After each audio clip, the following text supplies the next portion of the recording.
On the first day, we talked about when God took a risk. On the second day, we handled the title, It's Never Too Late to Say Yes.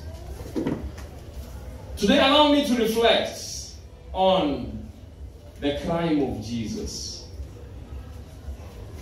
You see, Jesus hung on the cross because he was a criminal. Only criminals were crucified. So today, I want to talk about the crime of Jesus. The song we've sung, song number 115. I love that song. Naendea msalaba. I am coming to the cross. I am poor and weak and blind. I am counting all but draws. I shall full salvation find. Long my heart has sighed for thee. Long as evil reigned within, Jesus sweetly speaks to me. I will cleanse you from all sin. Here I give my all to thee, friends and time and earthly store. Soul and body thine to be, holy thine forevermore. Says Jesus comes, he fills my soul, perfected in him I am every whit made whole. Glory, glory to the Lamb. I am trusting, Lord, in thee, O thou Lamb of Calvary. Humbly at thy cross I bow. Save me, Jesus. Save me now. Humbly at thy cross I bow. Let us pray. Humbly at thy cross we bow. Lord, save us.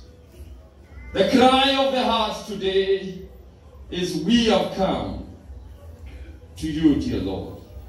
We want to hear you speak to us. And we want to hear you tell us, my child, it is well.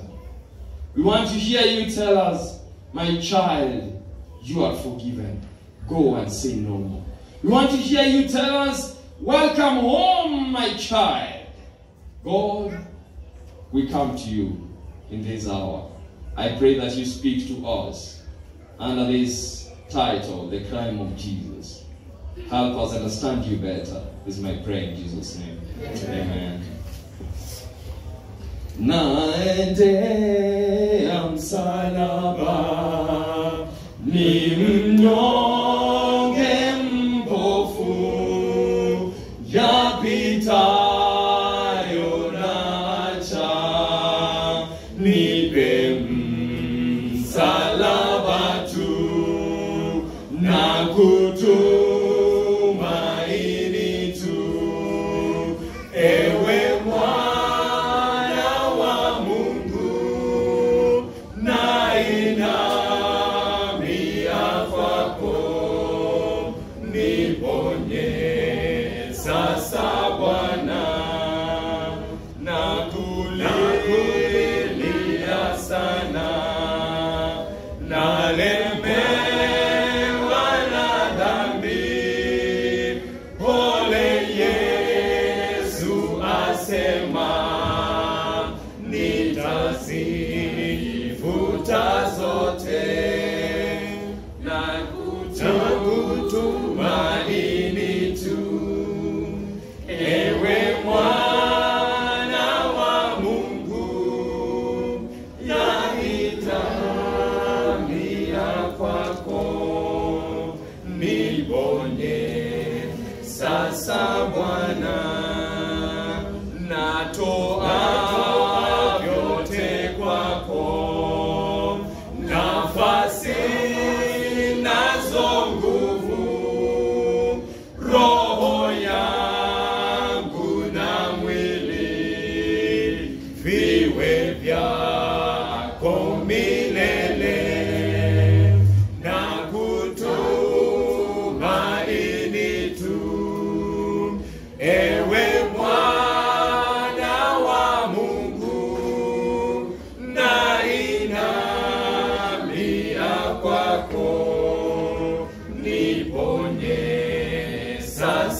Bwana kwa damu yake sasa amenivuta sana. Upendo humbidisha, nitafute Mwokozi na kutumaini tu. Ewe mwana wa Mungu, nainamia kwako, niponye sasa Bwana.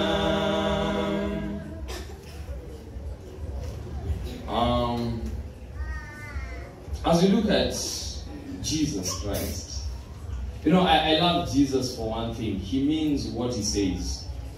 I love God for the fact that God can be trusted. God does not joke when he says things. God says what he means. And God has been speaking to us since we started. And today, under the theme, the crime of Jesus, I want to present to us evidences tabled against Jesus. And I want to present to us the decisions made against Jesus. And I want to present before us the verdict passed upon Jesus. This same verdict is passed upon Jesus today. There are some people who still believe that Jesus is a criminal. There are some people in their lives, the way they walk, the way they talk, the way they do their things, they still believe that Jesus is a criminal. That's why I think it is necessary for me to table what I call the crime of Jesus. Beloved, the scene is set. The mob is walking. The Bible says in Luke chapter 23 from verses 1, and the whole multitude of them arose and led him to Pilate. Pilate is another guy. The governor at that time, Pilate was no mean person.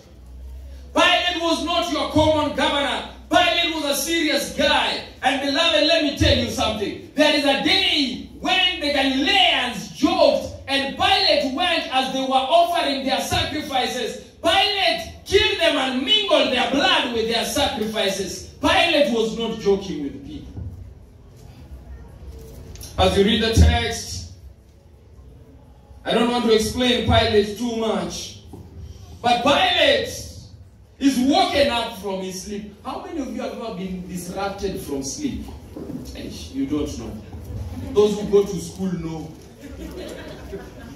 As if you are disrupted from sleep. You know, there is a point. You know, sleep is almost like, I don't know, the sweetness. It gets to the level where it's sweetest when you are supposed to wake up. So, Pilate was sleeping, and then early in the morning, some people come and they disrupt Pilate from his sleep. Now let me tell you, if somebody disrupts your sleep, they must have a good reason. You better have a good reason for disrupting my sleep. So when they come to Pilate and they disrupt Pilate from his sleep, Pilate must have woken up with some hangovers and is wondering why the noise very early in the morning. And then Pilate is told, there are people who want to see you. There is a criminal they brought. And Pilate must have told them, we can wait. It is not yet business hours. And those people say, no, you need to make a judgment now. This is an urgent thing. Pilate must have thought, what is so urgent that you have to wake up this early? Beloved, let me tell you something. People reject Jesus by making urgencies of nothing.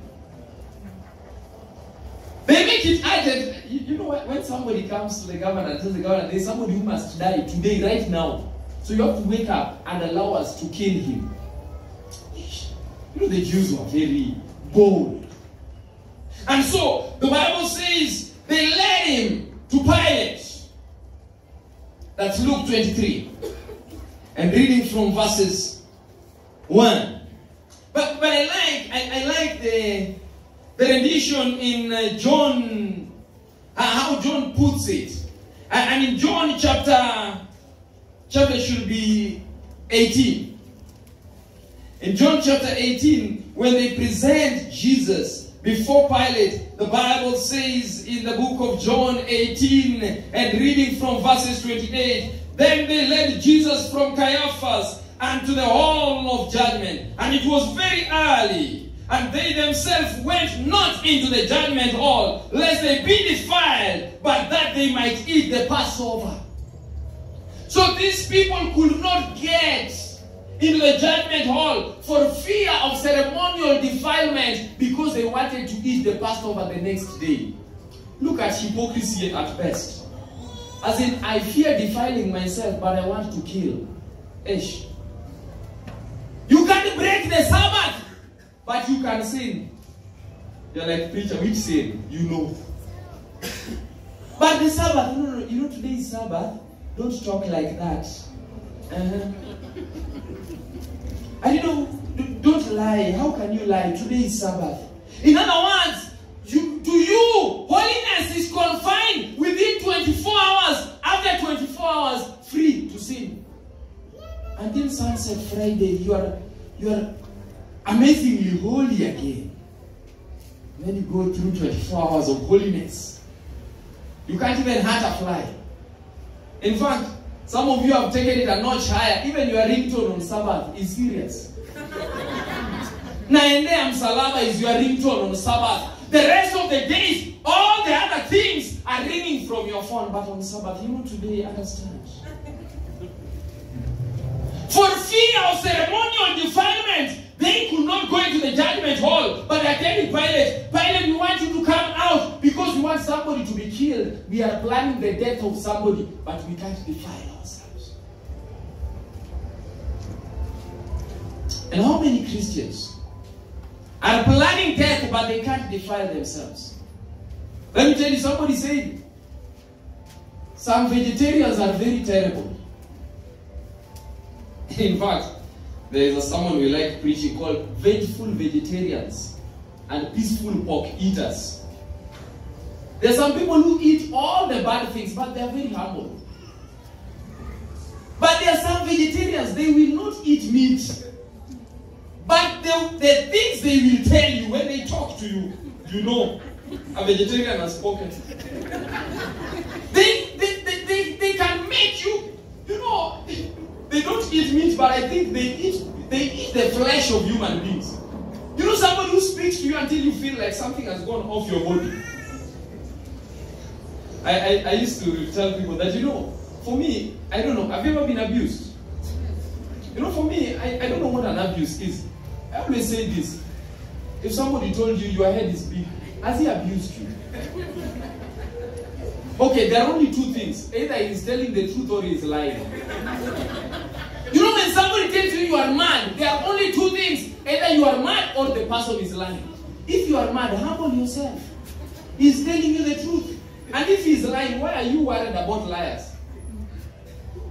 You see, some of the reasons why we get mad at people is because we synthesize the abuse too much.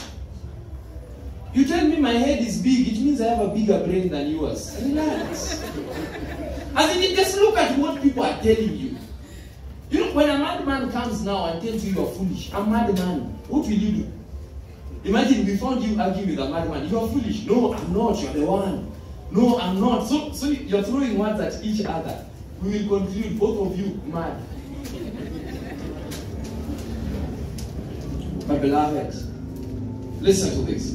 They don't have to defile themselves. And these are the children of God. Those who come to the church of Soweto, who cannot defile themselves. But all the things they are doing, they are planning the murder of somebody. Can you imagine somebody coming to church on Sabbath? You are very clean, you are very nice, but you are an adulterer. As in, you are planning how to break somebody's house. Imagine. And you are here scheming. How can I get that elder? And then you're in church.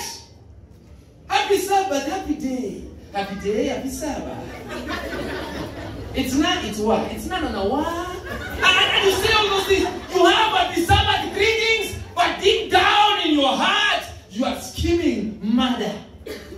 You are scheming adultery. You are scheming how to steal. You are scheming how to lie. Fornication. Every other thing. Call it whatever you want to call it. You are scheming how to sin. But here you are, happy servant. No. Social distance. So even on Sabbath, by the way, you understand these things. But the rest of the week, you don't have social distance with sin. You're like, sin, come, sin. It's tough, beloved. We cannot live like this. And here they are. They come, and the Bible says, and Pilate went out unto them. I like this. Allow me to slow down. I'm not in a hurry. The week is still young. Pilate walks out. In my sanctified imagination, when I was young, I used to sleepwalk at times. You know, when your parents think they've woken you up, and yet you still want to finish sleep. So you've closed your eyes and you're walking. So Pilate must have been coming, almost sleepwalking. And then he asked, what accusation do you bring against this man? Now listen. They answered and said unto Pilate, if he were not a malefactor, we would not have delivered him up unto thee. Listen to that. And if he was not a sinner, you know, at times how people respond to questions can tell you whether they have points. Why do you think we brought him if he was not a sinner? As in, the question was simple, what is his sin? And listen to what they tell Pilate. Then Pilate told them, take him and judge him according to your law. The Jews therefore said unto him, it is not lawful for us to put any man to death. In other words, we know the law. We know the law does not allow us to judge any man and put him to death. So they're telling Pilate, we want you to say that he has sinned so that we can go kill him. We want you to justify our killing Jesus. And the Bible saying that the saying might be fulfilled which spake, signifying the death which he should die. Then Pilate entered into the judgment hall. I love this part. Pilate entered into the judgment hall, verse 33 of John 18. And Pilate called Jesus and said unto him, art thou the king of the Jews? So Pilate is one-on-one with Jesus. And Pilate asked, are you the king of the Jews? The Bible says, and Jesus said, sayest thou this thing of yourself, or did others tell you this of me? Jesus was not being arrogant. Let me tell you, we need to know why you say Bwana asifiwe, amen. You need to understand the meaning of the word amen. Amen means let it be so. Are you saying amen because we've told you to say it? Or do you mean what you're saying? You know, nowadays the biggest problem is people don't mean what they're saying. You just say it for the sake of it. Have you seen young people, you know it, the way people update their status? No, somebody is so depressed and they're updating their status like they're so fine. You're lying. And that's why you see people say, I don't know what happened to her. You know, we just used to see her here, just smiling and smiling. Then all of a sudden she committed suicide. We don't understand. Because people don't mean what they are saying. We live in a fake generation. By the way, this generation is fake. Too bad. You know, it's a generation which it puts pressure on you. Pressure. Too much pressure. The moment when you think you've just got the phone, then now the new one is now a different one. By the way, is it that it's unfair, isn't it? These things make life, you can't catch up with life. When you are just about to get the right type of phone, they've introduced another one. That one is out of fashion. When you are just about to buy the right kind of dress, another one has come in. When you are making your hair in a given style, now there is a totally new one. It's difficult, makes life difficult. Esh, Umia sat down and said, okay, let me also set the pace. Because what is wrong with these other people that he sits down, he shaves his hair mohawk, every boy is shaving mohawk. What's wrong with people? You don't know, maybe the barber started shaving him and then the steamer ikaisha. Kapotea. So wameshanyoa huku na huku. Then he lives there, you think it is a style. Tomorrow, every boy. And by the way, why do you spend so much money only to shave the sides? So just clear everything. Then they charge you. In fact, I'm even shocked. These kinyozis are funny. They charge you more. Those of us who go and say stage 1. And everything level 1. It's easy. You go there, you sit. They start, and they spend. And the problem with some of these things, you spend time like that, then nobody notices. Nobody makes life difficult. So let you not be defined by what they think. And that's why Jesus was asking, are you saying this because you heard people talk? Or do you believe it? Then listen to Pilate. Pilate answered and said, am I a Jew? That is pride. Am I a Jew? You know, Jesus asked Pilate because Pilate was having some conviction about Jesus. But he asked, am I a Jew? Your own nation and the chief priests have delivered you unto me. What have you done? And listen to what Jesus said. And I like this about Jesus. Jesus said, my kingdom is not of this world. If my kingdom were of this world, then would my servants fight that I should not be delivered to the Jews. But now is my kingdom not from hence. Listen to me.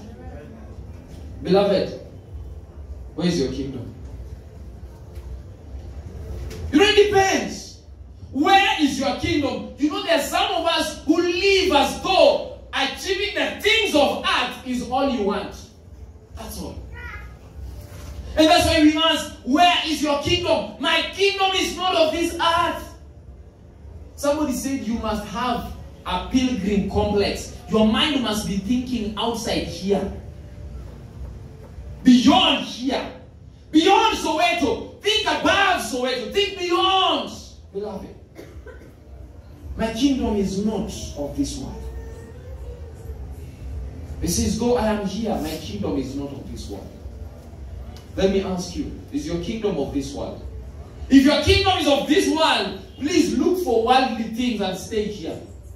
If your kingdom is elsewhere, the Bible says, lay not for yourself treasures on this world, where moth and rust doth corrupt, but lay for yourself treasures in heaven, where no moth nor rust doth corrupt, or thieves break in and steal.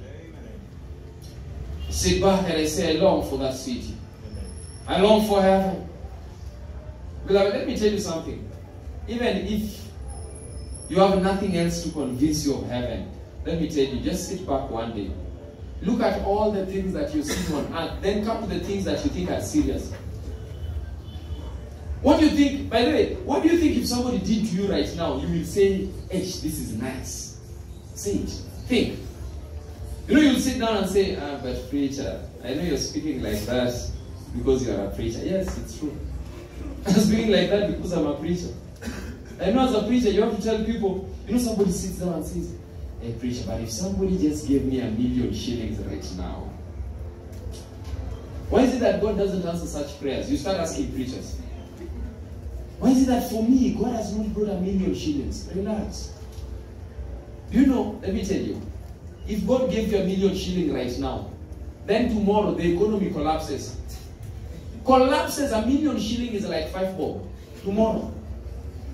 That's why be careful the things even you pray to Jesus about. But you, God, can I just get 1,000,000? What if you get 1,000,000 today and you're dying tomorrow? And yes, you got it, but you have to die immediately. What would you say?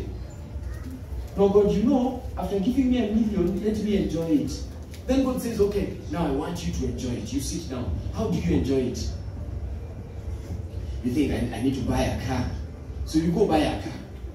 The car gets in a road accident. How are you enjoying? No, preacher, you're saying like that because you have a car. Okay, let's look.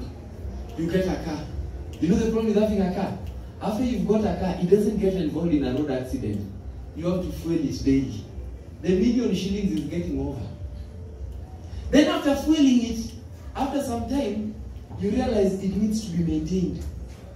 After some time, you realize now there is traffic jam. Have you realized these problems, they only come once you've achieved? You get a car, the traffic jam comes. Before you had a car, there was no jam at all. It was fine. And let me tell you something. You know what happens? These things, and that's why don't tie yourself to the things of this world. Let me tell you something. Listen to Luke chapter 12 verse 15. Luke chapter 12 verse 15 says, take heed and beware of covetousness, for a man's life consisteth not in the abundance of things he possesses. Amen. Let me tell you, covetousness is wrong. Don't think that life is constituted by what you own. In fact, I like telling people, at times those things you don't own them, at times they own you. Do you understand?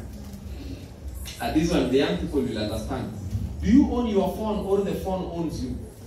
Let's say the truth. Hey, you've forgotten your phone and you're getting late for church. What do? Go back for the phone. That phone has changed you. You can't survive without it. You are in church, then someone is boring. Let's check what's up. The phone owns you.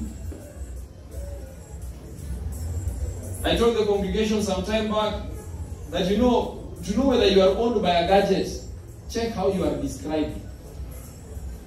How do we describe you? And you know that guy who normally prays in church? No, that's serious. That's serious, the scripture. Not this also. You know that guy who has an iPhone? I mean, the one who has a Samsung. So, when we steal your phone, you can't even come to church because we can't define you. How can we define you? We always know you with your phone.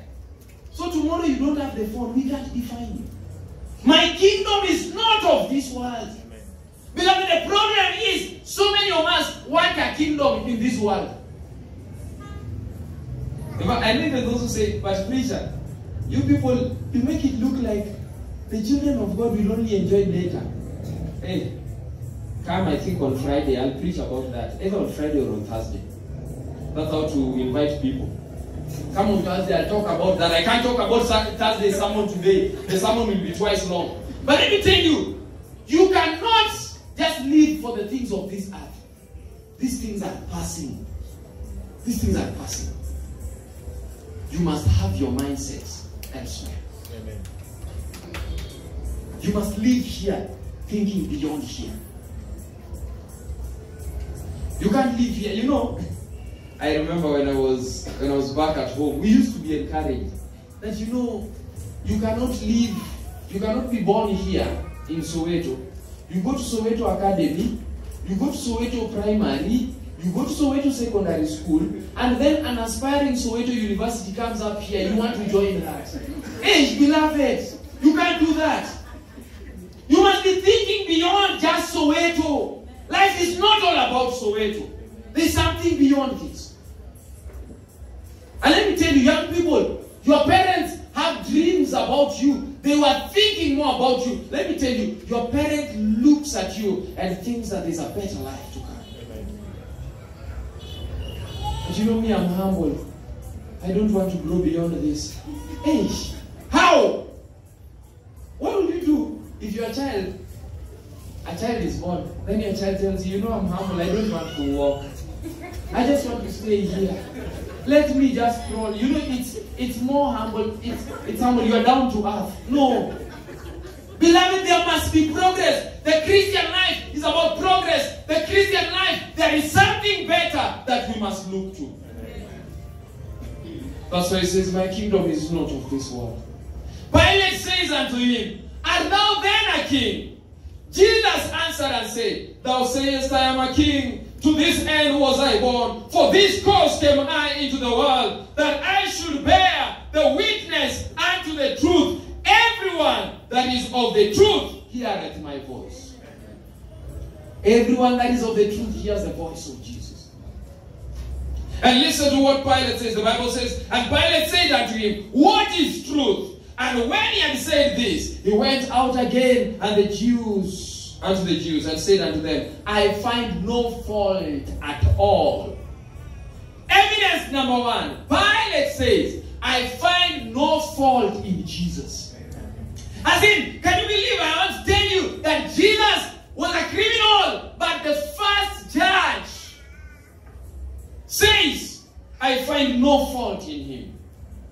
evidence number 1. No fault. You know, he says, I have looked at everything, but I don't find any fault in this man. And that's why in Luke 23, as you read, listen to what the Bible says. Luke 23, reading from verses 2. They began to accuse him, saying, we found this fellow perverting the nation and forbidding people to give tribute unto Caesar, saying that he himself, Christ, is a king. And Pilate said unto him, art thou a king of the Jews? He answered and said, you've said it. And Pilate said to the chief priests and to the people, I find no fault in this man. Beloved, let me ask you a question. If right now you stood and shouted that you are the president, I was telling the congregation in South Church the other Sabbath that suppose I just stood and told you all, curfew begins at 1 a.m. All of you look at me, laugh, and not believe. Why? I don't have the mandate. So if somebody claims to be a king, why are you worried about him? Why? Why? He's not a king. And that's why Pilate says, I find no fault in this guy. I know he's not the king. I find no fault. And then the Bible says, when Pilate heard that the man was of Galilee, he asked whether the man were a Galilean.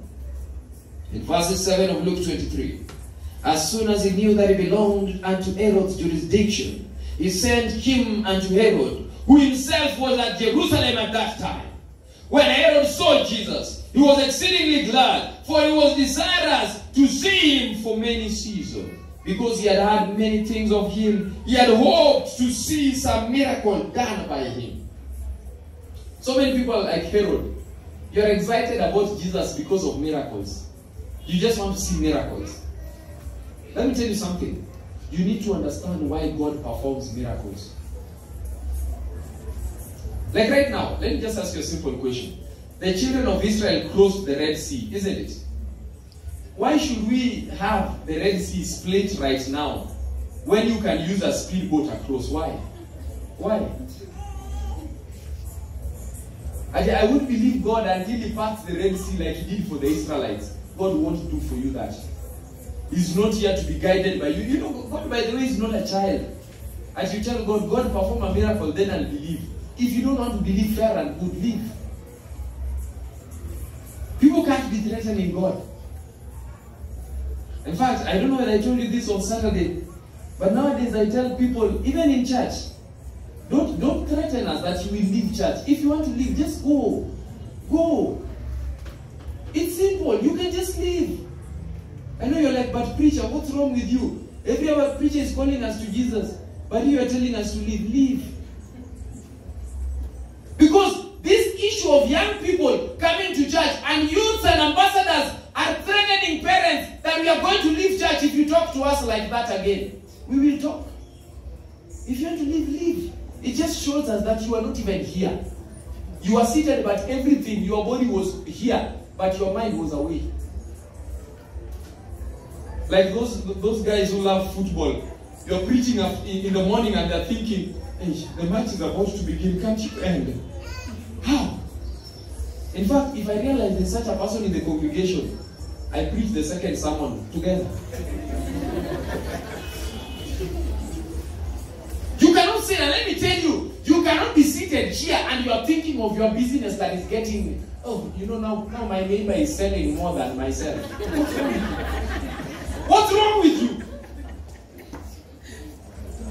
And you are regretting that you closed your stall to come to Jesus. What's wrong, beloved? That's why you open your stall and you don't understand. You've been selling things, selling nothing. Even the profits are very, very minimal. Because you don't understand Jesus. To you, Jesus, you look at Jesus like it's a bargain. Can't be like that, beloved. Desirous to see Jesus. Just excited. Excited. And that's why I always tell people, when you come to church, it's not about you. Get me right, it's not about you. It's never about you. You've not come here so that we entertain you. Never. It's about Jesus. Here we talk about Jesus. We've not come here. And if you feel that, oh, you people, you're not interesting or something of the sort, just go. There's no problem. We are not here to make you happy. We are here to remind you that you are supposed to go to heaven. Amen. And this life is the preparation time. Desire us to see Jesus. Then Jesus comes and listen to this. The Bible says that Herod went and Herod mocked Jesus. And after he had mocked Jesus, Jesus did not say a word. Herod sends Jesus back to Pilate. And the Bible says in the book of Luke chapter 23 verse 13, and Pilate, when he had called together the chief priests and the rulers and the people, said unto them, Ye have brought this man unto me as one that perverted the people. And behold, I, having examined him before you, I found no fault in this man touching those things which you have accused him of. No, not yet, Herod, for I sent you unto him, and nothing worthy of death is done unto him. That evidence, nothing worthy of death. Herod found nothing worthy. Pilate the second time confirms that this guy is innocent. Now, beloved, when you find somebody innocent, what do you do with them? Set them free. You don't find somebody innocent. And listen to this. And this is where Pilate missed it. In verses 16 of Luke 23, the Bible says that I will therefore chastise him and release him. How do you kill somebody who is innocent? That I'm going to beat him up and then I will release him because he's very innocent. And this guy is so good that he has to be beaten. Imagine. He said, I will therefore chastise him and release him. For of a necessity he must release unto them one at the feast. And they cried all at once, saying, Away with this man, release unto us Barabbas. And beloved, allow me to tell you within the confines of the Bible, that even right now, people are still shouting at Jesus, and people are still saying, Away with this man, Jesus, release unto us Barabbas. Hey, but preacher, where is Barabbas? I have not seen Barabbas. Let me tell you. The moment you can sit and look at Jesus, and here is Jesus, and here is sin, and you are saying, Away with Jesus, release unto us sin. And we are shouting. And we were shouting. And you've seen it.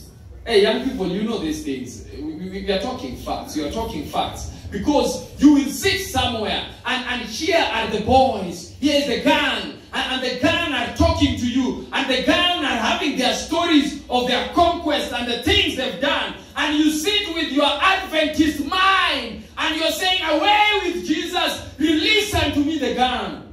You go with the gang. And here you are seated, a young lady, you are fine and you are good. But what happens? Here are the girls. The girls are talking of their tales of conquest, the things they've done. You know the way people can talk of things they've done until you feel guilty. You feel like, how comes I'm not creative?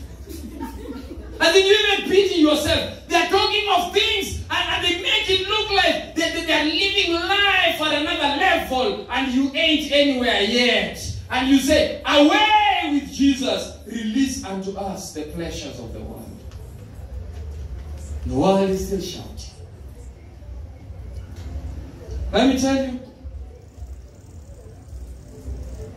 it's interesting. It doesn't happen in this church maybe. But you find some people, your child is sick, seriously sick. And you sit back. They tell you, we found some guy who knows how to pray.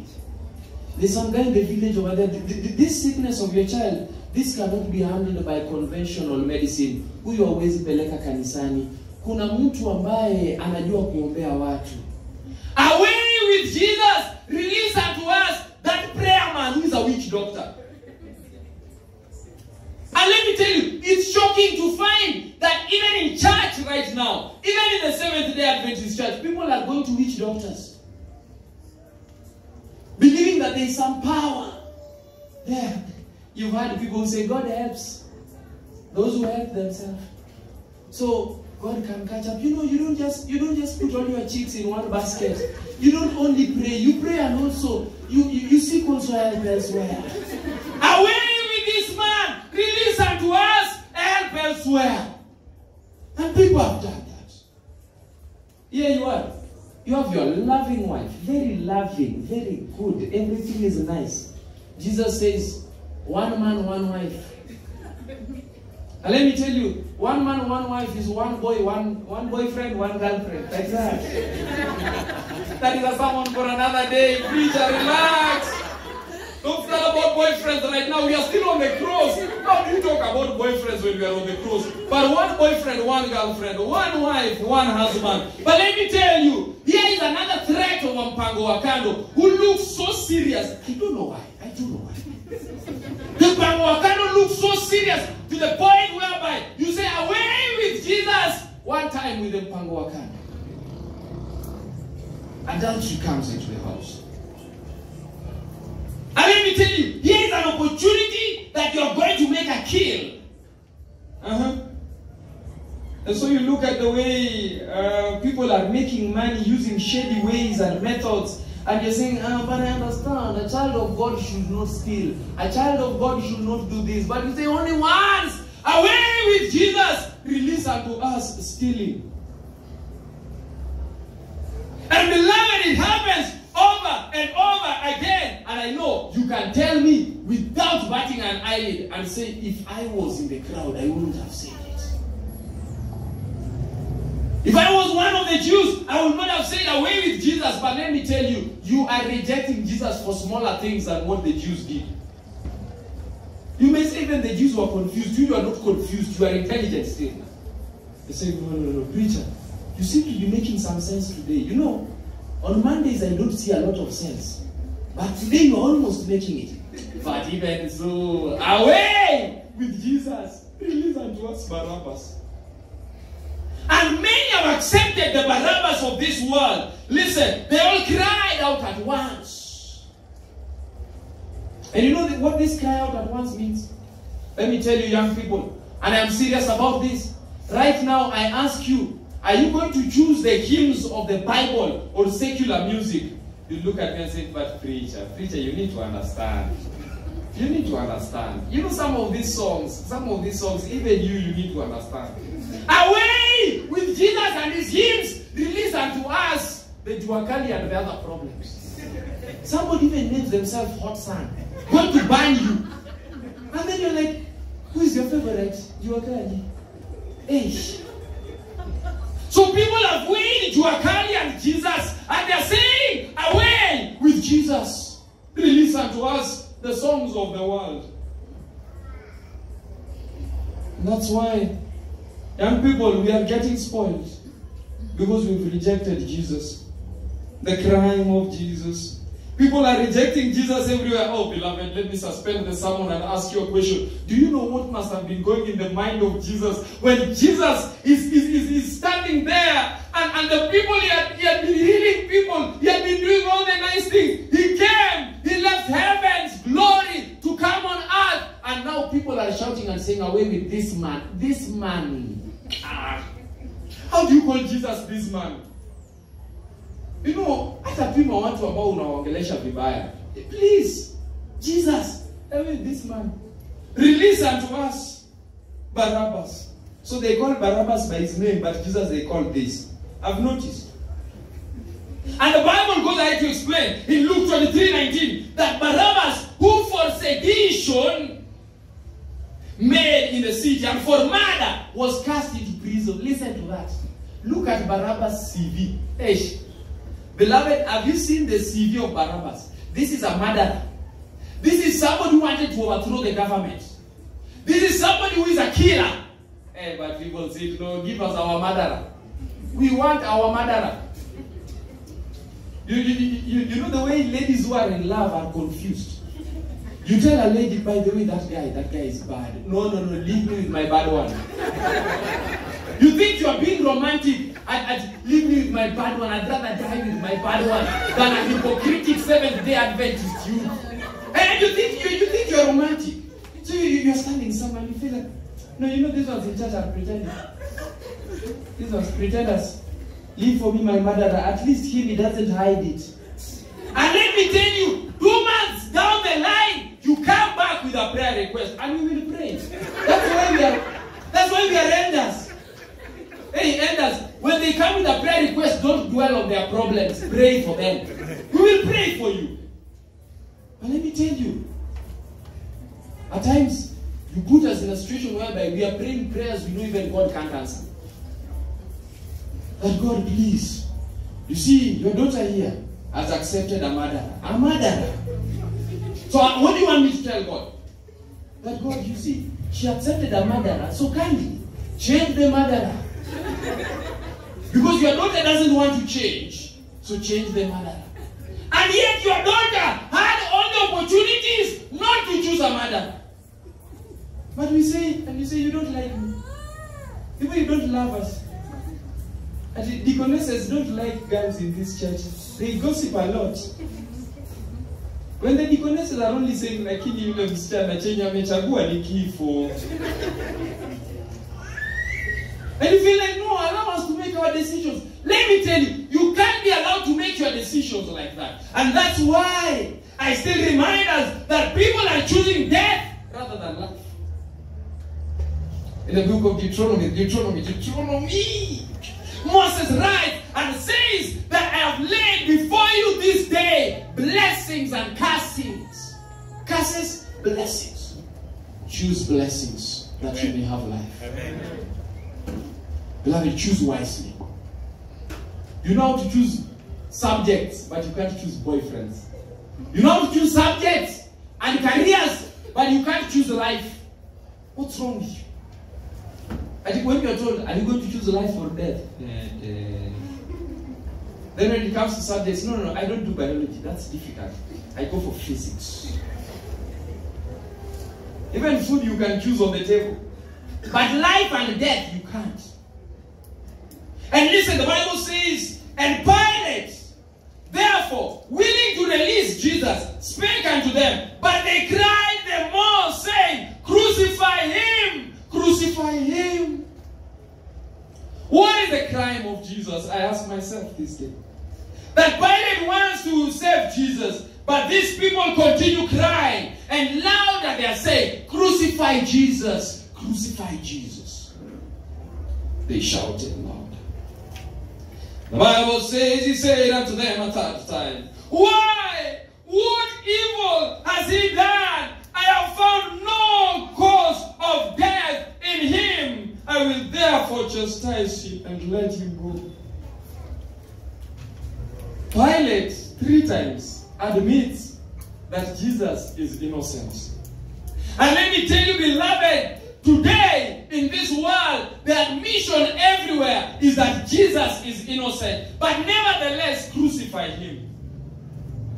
Why are we crucifying Jesus?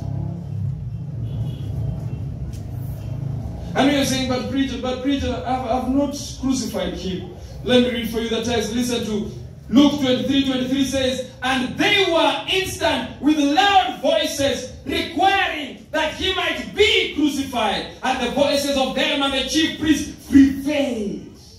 The voices of the multitudes and the voices of the chief priests prevailed. Let me explain the text. The voices became too strong. Everywhere right now, people are saying, crucify Jesus. That is the in thing. And young people will like doing the in thing. What is cool right now? Crucify him. The book is Hebrews chapter 6. And in Hebrews chapter 6, and reading from verses 1, the Bible says, therefore, leaving the principles of the doctrine of Christ, let us go on unto perfection, not laying again on the foundation of repentance from dead works, and of the faith towards God, of the doctrines of baptism, of the laying of hands, of the resurrection of the dead, and of eternal judgment. And this will we do if God permits. And listen to this part. He says, for it is impossible for those who are once enlightened. Who are we talking about? Children of God. Who are we talking about? Seventh-day Adventists.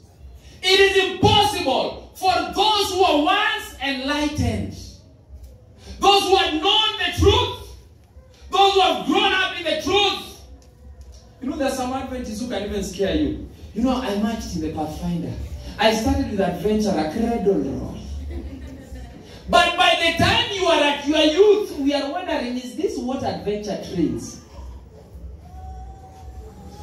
You know, there's some youths, we are even scared. We are scared. I have to admit, we are scared. Some youths, you are even asking, which path did you find in Pathfinder? Because it seems when you are in the Pathfinder, you are learning all the wrong things, nothing good. And I don't know about this church. This is my first time to come to this church.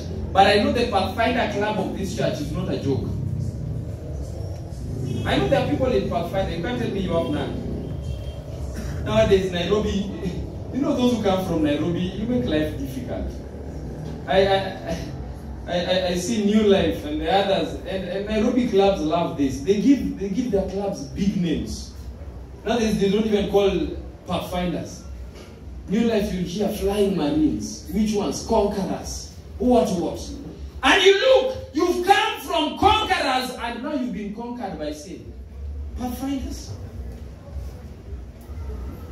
It is impossible for those who are once enlightened, Hebrews 6:4, and have tasted the heavenly gift and were made partakers of the Holy Ghost. Listen to that. Those who have tasted the heavenly gift. Do you know some of the songs we sing here are actually prayers? They are actually commitments to God. I like telling people that some of you will have curses because you are singing what you don't know.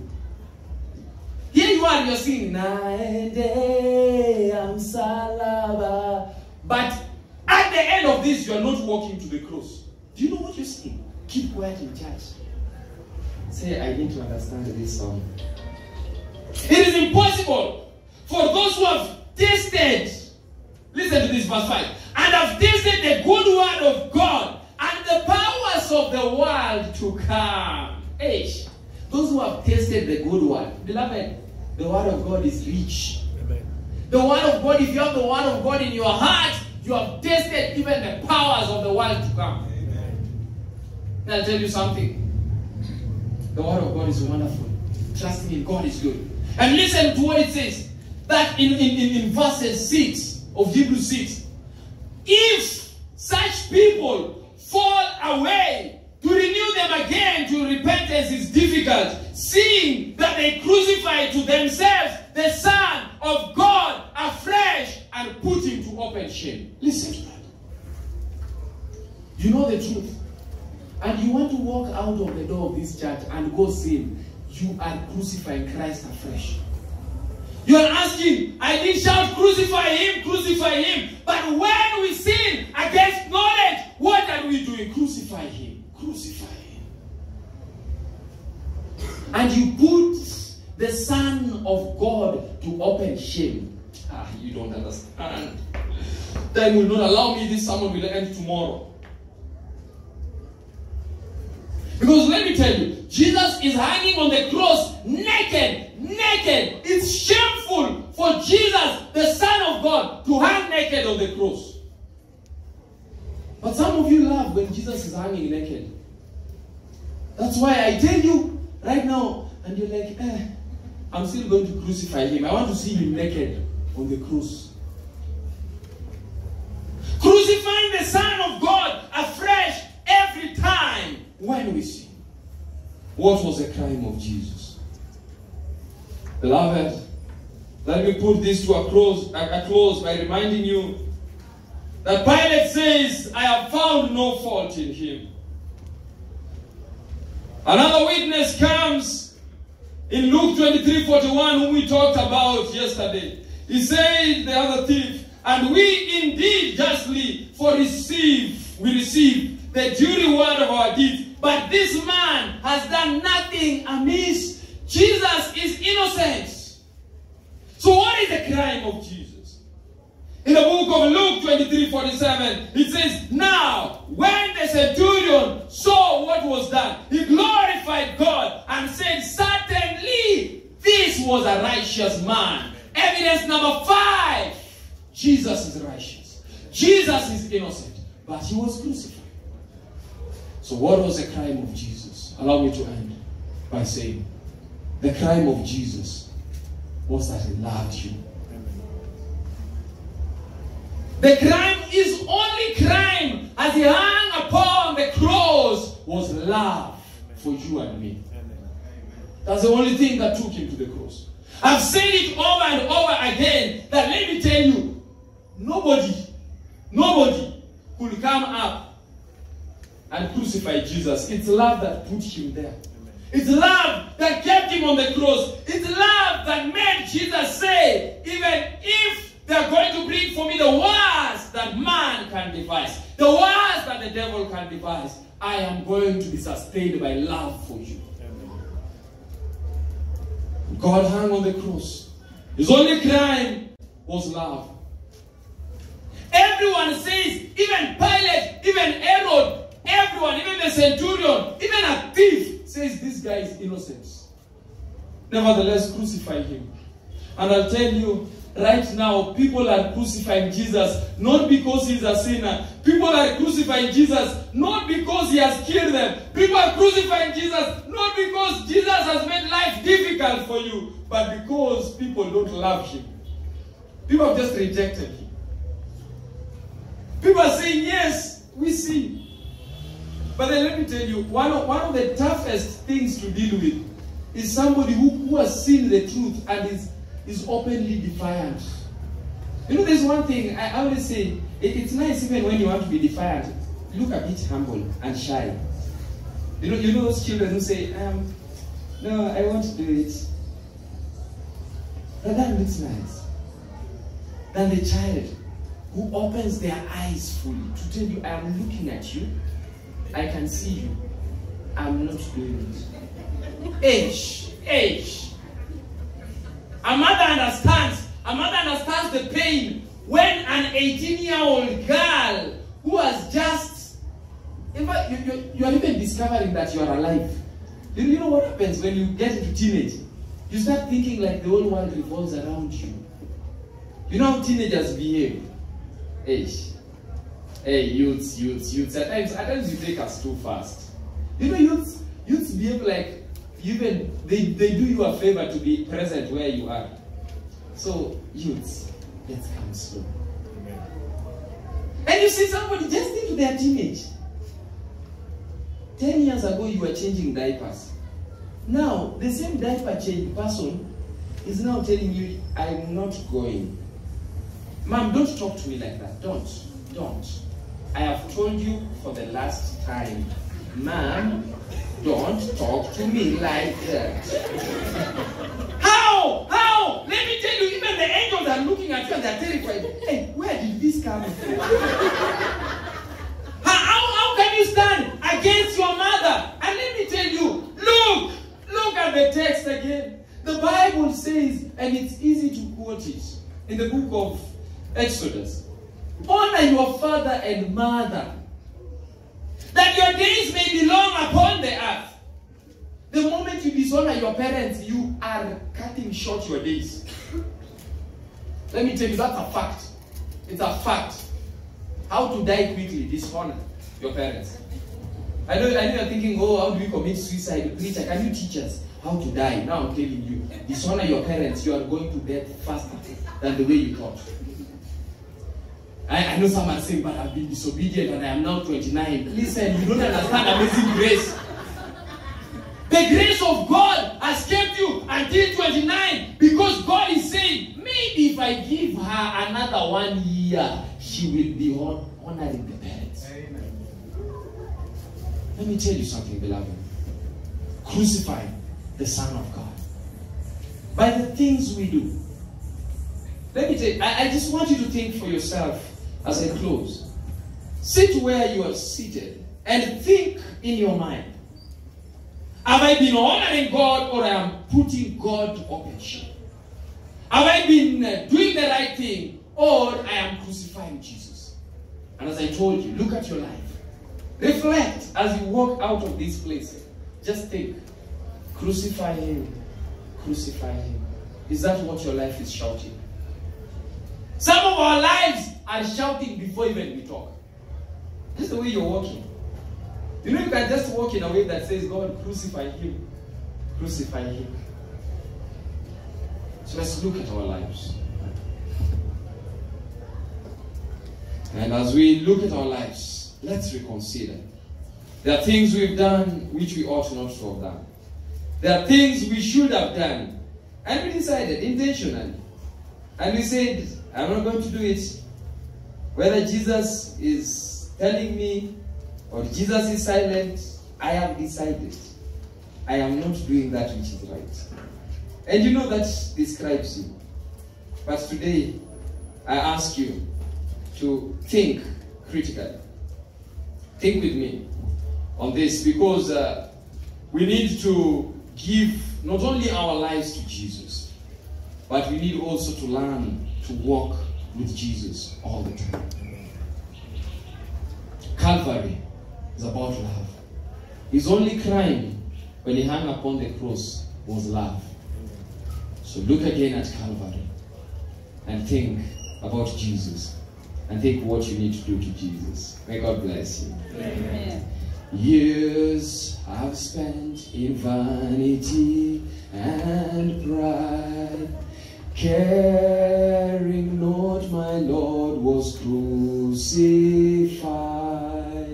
knowing not it was for me he died on Calvary.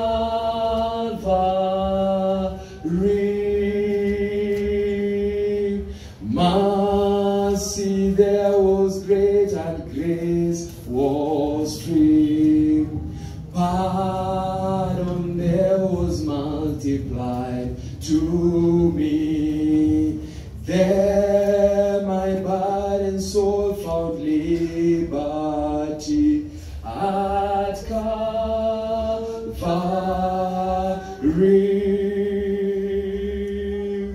By God's word at last my sin I learned.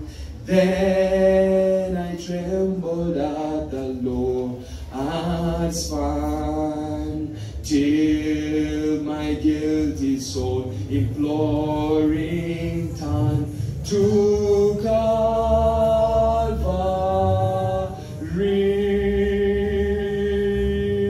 Mercy there was great and grace was free.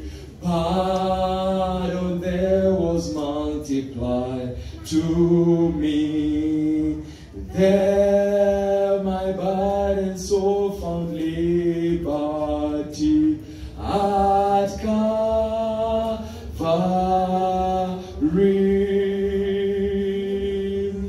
Now I've given to Jesus everything. Now I gladly own him as my King. Now my raptured soul can only sing of Calvary.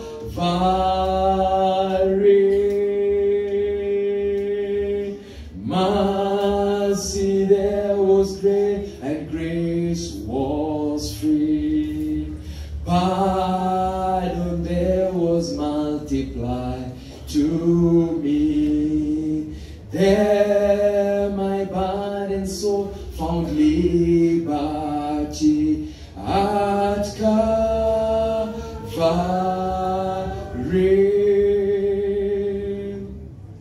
Oh, the love that drew salvation plan. Oh, the grace that brought it down to man. Oh, the mighty gulf that God did span at Calvary. great. Mercy there was great, and grace was free. Pardon there was multiplied to me. There my burdened soul found liberty at Calvary.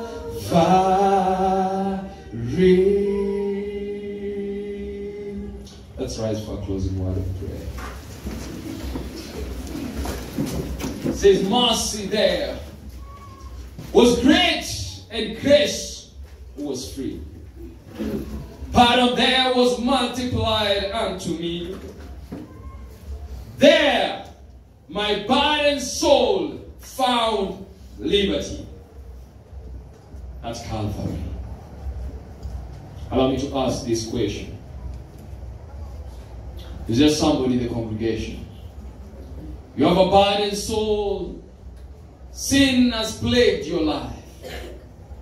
And you're looking back and you're saying your life may have been shouting, crucify him. You may have made choices that look like you accepted Barabbas instead of Jesus. But today you're saying, there at Calvary, my burdened soul found liberty. And you're saying, God, I want you to accept me. Cleanse me of this sin that is plaguing me, and give me victory over this besetting sin. If there's such a person in the congregation, I want you to come up front. I want to pray with someone. Somebody, you're looking at your life and you're saying, God, I want you to give me victory over a challenge that I have in this life. If there's such a person, just come. I want to pray with somebody. I'm impressed to pray with someone. Just come. Don't worry what others will think. And when I say, when push comes to shove, and people are going to hell, nobody cares what others will think. So today, I'm saying to somebody whom God has spoken to, and he's saying, Lord, I need to make a change in my life. That's why I'm coming. Thank you. Lord, I've heard you speak to me. And beloved, as I say every time, the appeals are not responding to Chief. It's God who speaks to us. I'm just his manservant. But there's somebody saying, God, I've heard you speak and I want victory over sin. Come, I want to pray with someone.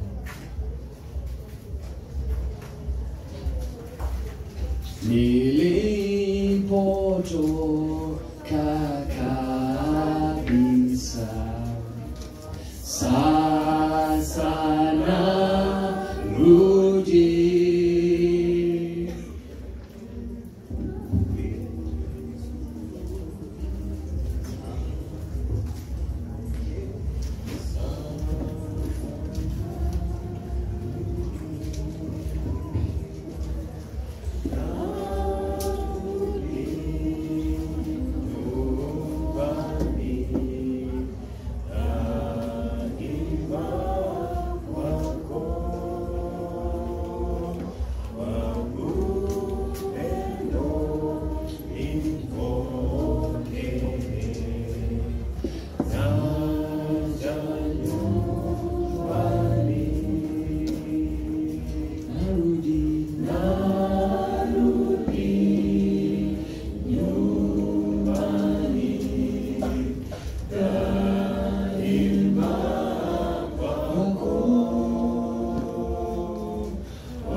Your children have said that God, we're making this covenant with you. We've looked at life. Life at best is very brief. We've looked at the pleasures of this world. And God, our lives have indicated that we have loved the world more than you. And God, we are shouting, crucify him. Crucify him. And God, we seem also to be thinking that you're a criminal. We'd rather have our criminal activities but reject you. And God, today you've revealed to us your only crime on that day was a crime of love. And God, because you loved us so much, somebody saying, God, I come unto you. Even your death, Barabbas could be set free.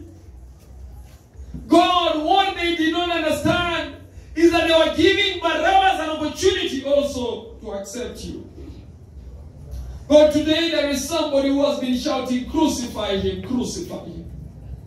We have been shouting in our lives as we live our lives that away with Jesus, release unto us Barabbas. And God, today we have responded to the appeal saying, God, release unto us Jesus, away with Barabbas. Give me Jesus and I want no one else. God, it's like the song, Jesus is all the world to me, keeps ringing in our hearts. And you're saying, God, we want you to be all the world to us. So that when I am presented with the world, and I'm presented with you, Jesus, over and over again, I will select you. Your children have come. God, sin, sin, sin, sin. Hebrews chapter 12 talks about the sin that doth so easily beset us. That sin which God, we have always wanted to stop doing it. But the sin seems to be entangling us everywhere. Today, we want complete and perfect victory from that sin. That's why your children are responding. There's somebody who is saying in their hearts that, God, I have prayed over this, I have cried over this. God, I have asked you to remove the temptation, but every time I find myself tempted and falling back. But God, today I have come. I'm giving you a chance, God, to help me. And this person who has come, God, you're the one who said that anyone who comes to you, you will in no wise cast out. You said, I am the way, the truth, and the life. No man cometh to the Father but by me. And your children have said, we want to come. So God, please, enable us. We are weak. We are not that strong. But God, you are very powerful. So strengthen us. Walk with us. These who have responded to the appeal, as they leave, God, you know the challenges in their hearts. Send to each of them a guardian angel who will help them even further out of every temptation that will come their way. And God, not only for us who've responded to the appeal, but to everyone in this congregation, I pray that God imbue us with your Spirit. Give us a double portion of the Holy Spirit and guide our lives. Prepare us for your second coming is my prayer in Jesus' name. Amen. Amen and amen. The Lord bless you all and the Lord keep you safe.